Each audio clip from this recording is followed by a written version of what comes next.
En France, plus de 20 millions de personnes participent de près ou de loin à la vie associative. Rappelons la définition fondatrice adoptée en 1901. L'association est la convention par laquelle deux ou plusieurs personnes mettent en commun d'une façon permanente leurs connaissances ou leur activité dans un but autre que de partager des bénéfices.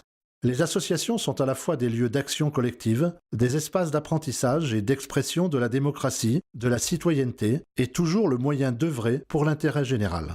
Les mutations démographiques, économiques, sociales ou culturelles qui affectent aujourd'hui les espaces ruraux induisent une dynamique qui se traduit par le renforcement et le développement du monde associatif, interpellé par les nouveaux enjeux du développement du monde rural.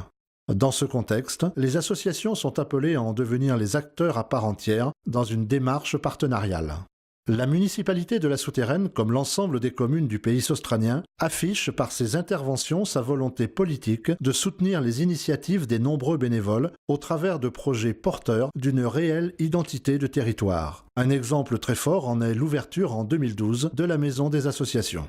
Riche de plus de 200 associations, dont 135 sur la ville de La Souterraine, le pays australien y puise une dynamique tout en favorisant ainsi l'accès de tous au sport, à la culture, aux loisirs, à la solidarité, décliné tous les 2 ans au sein du carrefour intercommunal des associations. Hand in hand on the warm sand we are walking barefoot and free. In your eyes I see blue skies reflection and everything is blue and blurry. Kissed by sun, loved by winds, we're so happy at this lovely place. No sorries, no worries, let it always be a sunny day. Whoa, just for you and me. Whoa, a sunny day. Whoa, let it always be. Whoa, a sunny day. Your embrace and your smiling face are making every moment miraculous.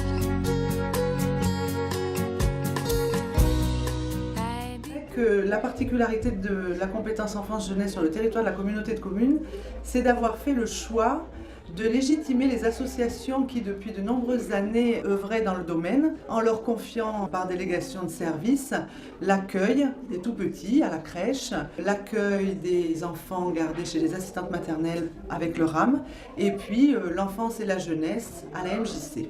L'enfance-jeunesse, c'est aussi de nombreuses associations qui œuvrent à défendre leur passion à travers des bénévoles très engagés au sein de chacune de ces associations. Toutes ces actions et tous ces projets sur le territoire sont rassemblés dans 2 documents cadres. Le premier, c'est le contrat enfance-jeunesse, qui est une convention co-signée par la Caisse d'allocation familiale, par la Mutualité sociale agricole et par les collectivités. Et le deuxième, c'est le contrat éducatif local, qui est signé par l'ensemble des associations qui y participent. Un projet que nous avons entamé lors du marché de Noël, ce sont les rencontres de la jeunesse. Nous avons en effet la volonté d'aller rencontrer les jeunes du territoire, de leur demander comment ils se sentent dans la cité et surtout de créer avec eux un espace d'échange et de dialogue pour faire naître de nouveaux projets. As long as we live our Le pays australien est riche de ces associations sportives qui regroupent toute génération, du plus jeune au plus vieux, dans sa diversité, dans ses différentes pratiques, que ce soit la plongée, si je parle de la piscine, du tir à l'arc, de l'escrime, qui sont des sports moins connus chez nous, mais qui permettent à une multitude de gens de pratiquer. Beaucoup de sports sont représentés sur notre communauté de communes, ça va du foot en passant par le vélo, en passant par le rugby, je ne peux pas tous les citer tellement la vie associative est riche sur notre communauté de communes.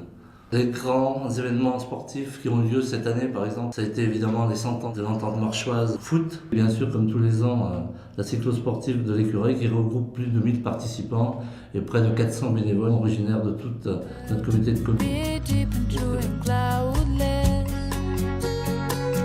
très content aujourd'hui de vous accueillir donc, au foyer de jeunes travailleurs de la Souterraine, un établissement qui est géré sous forme associative. Donc le foyer de jeunes travailleurs de la Souterraine intervient sur toute la localité saustranienne, mais bien au-delà, pour vous parler des associations qui œuvrent dans le social. Les collectivités sans ces associations-là n'existeraient pas. Ces associations sont les associations caritatives, telles le Secours populaire, le Secours catholique, la Croix-Rouge, les Restos du Cœur, qui œuvrent à longueur d'année, qui sont le bras armé de la collectivité pour permettre à nos populations de pouvoir souvent survivre dans nos zones rurales comme dans les zones urbaines.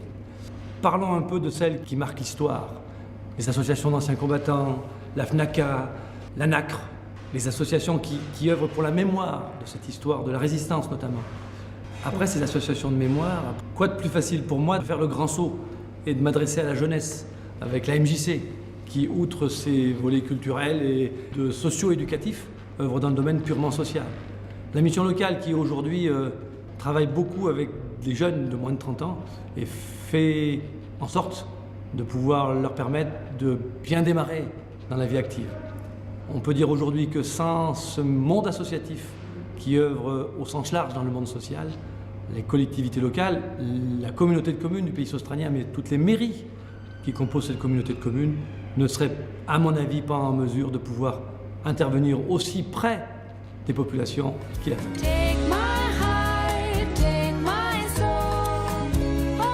Alors l'Office de tourisme est l'association qui accueille les visiteurs, les touristes qui viennent voir la Souterraine et l'ensemble du pays australien. C'est aussi une interface par rapport aux différents intervenants dans les métiers du tourisme, notamment les hôteliers, les restaurateurs, et les personnes qui ont des gîtes à louer. Mais c'est aussi un relais par rapport aux différentes associations locales. Et notamment depuis quelques années, nous éditons chaque mois un petit bulletin d'information qui s'appelle le Sostranime, où sont indiquées toutes les manifestations que les associations nous communiquent de façon à faire passer l'information à la Souterraine et dans l'ensemble des 10 communes du canton.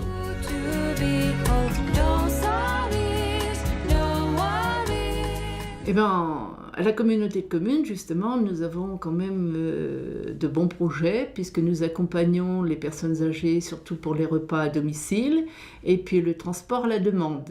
Et puis après, il y a l'association d'aide à domicile aussi. Elle est beaucoup en contact avec les personnes. Elles viennent tous les jours leur rendre visite, donc elles peuvent voir s'il y a quelque chose qui ne va pas. Donc je pense que c'est déjà un bon suivi du côté des personnes âgées. C'est-à-dire que les associations aussi, elles ont le lien avec les personnes, mais elles peuvent leur donner l'envie de sortir de leur maison, de s'associer pour faire des voyages, pour faire d'autres rencontres. Enfin, il y a beaucoup de choses qu'elles peuvent faire.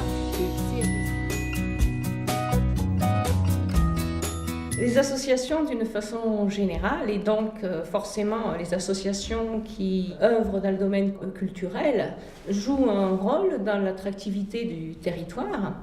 Et au niveau de la communauté de communes, on est riche de plusieurs associations qui œuvrent dans des domaines très différents, que ce soit la musique, que ce soit la pratique de la danse, la pratique du théâtre, la photo, etc.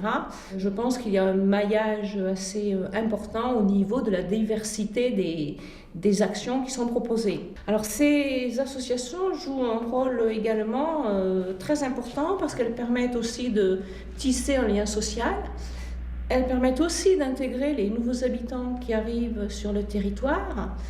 Elles permettent aussi aux plus jeunes de commencer leur engagement et après, pourquoi pas, une prise de responsabilité, que ce soit au niveau associatif et pourquoi pas après dans d'autres domaines que l'associatif.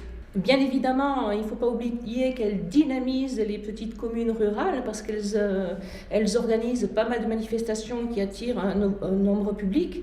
Et pour conclure, je dirais que ce qui caractérise les amateurs, les bénévoles de ces associations, c'est à la fois leur passion et leur désintéressement. Voilà.